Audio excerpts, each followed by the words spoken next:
90.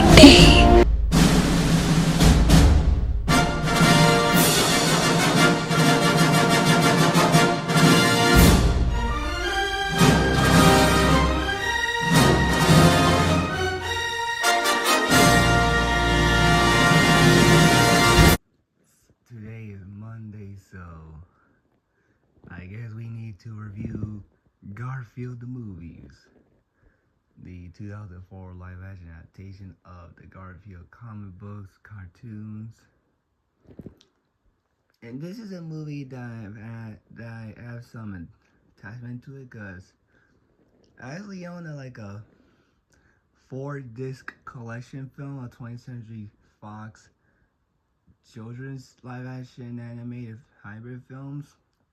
This, Garfield 2, A Tale of Two Kitties, which is about him being confused by a prince that looks exactly like him, as well as two films like Aliens in the Attic and Marmaduke, with Owen Wilson as the character.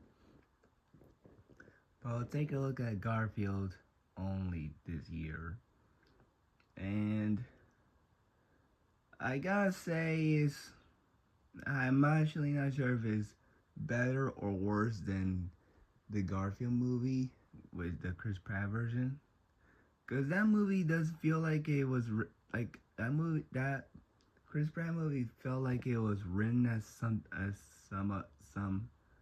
other movie, and then later in production was decided to make a Garfield movie. This one felt like more of a Garfield movie, honestly.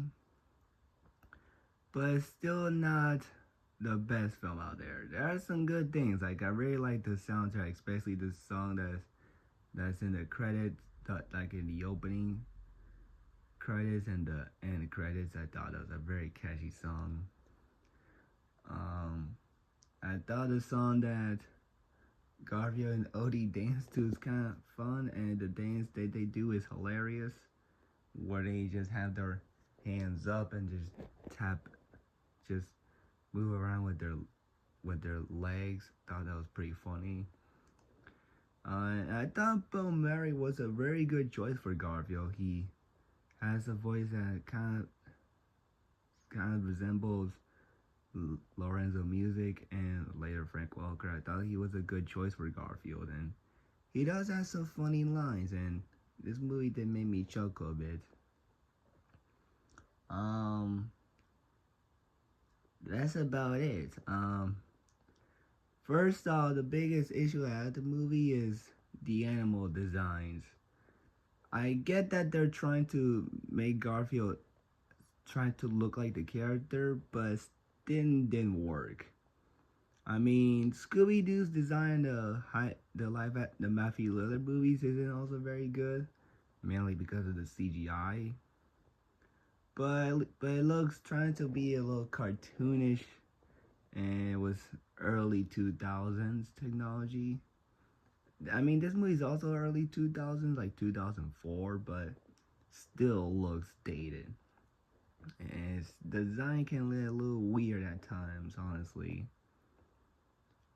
But it gets only worse when you know that he's the only cartoonish looking character in the movie, because every single animal in this looks like an ordinary animal that was basically dubbed over with voice actors and have CGI mouths. Because I understand with Odie, I mean, after all, Odie doesn't talk, so it's fine to make him be portrayed by a dog. But Normal and Arlene, what did you do to them? They look nothing and sound anything like them. Like, Normal's supposed to be the cutest geek in the world, and it sounds like this. But now in the movie, Normal is like, hey, Garfield, hey, let's get some goat milk.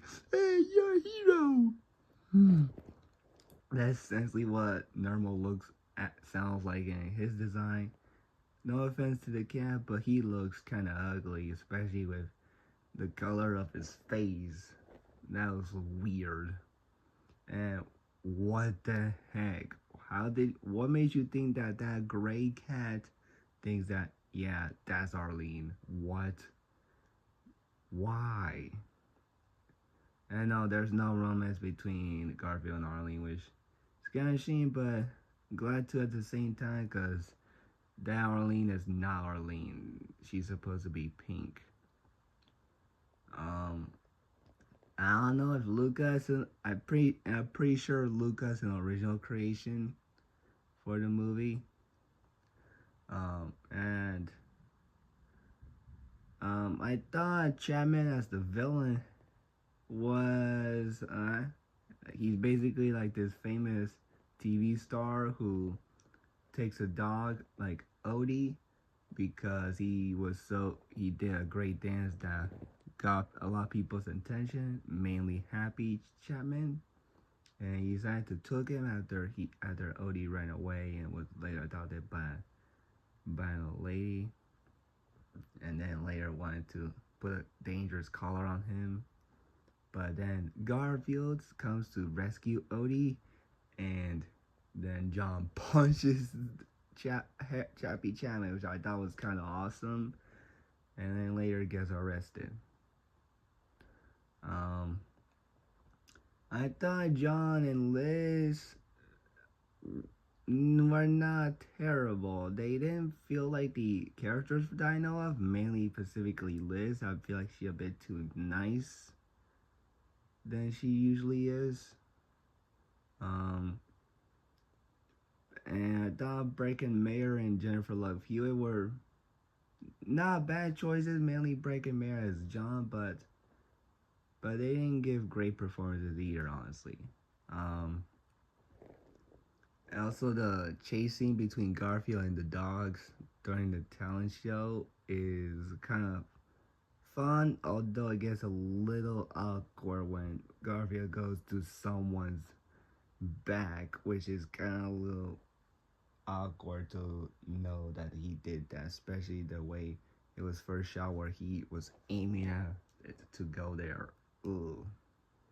Also, I don't think Garfield managed to hold the very bottom of the car because I feel like he would have been bought, like, been gone, have he been hit by something, or felt tired of holding it for a long time.